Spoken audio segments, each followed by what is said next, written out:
Family কোনো মুক্তিযোদ্ধা আমার শহীদ ছিয়া, আমি ওনাকে ভুলি নাই। আচ্ছা আমি বলতে চাই, বঙ্গবন্ধু শেখ মুজিবুর কোকা তৎকালীন পূর্ব পাকিস্তান কোথায় ছিল? আমি বলতে চাই খালেদা জিয়ার মুক্তি নয়, ওনাকে বিদায় করানো চাই।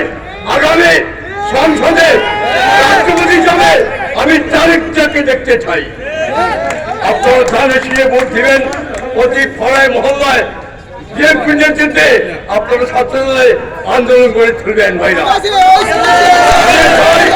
প্রথম বাংলাদেশ আমার, শেষ বাংলাদেশ আমার। জিয়াউর রহমান বলেছিল প্রথম বাংলাদেশ আমার, শেষ বাংলাদেশ। কিন্তু এই জিয়াউর রহমান সাহেবকে চট্টগ্রামে কি করেছে তা আমি জানি।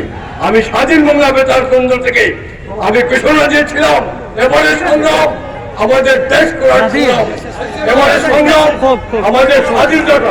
স্বাধীনতা আমাদের জিয়াউর রহমান এনেছে, স্বাধীনতা আমাদের জিয়াউর রহমান সাহেব এনেছে। আমি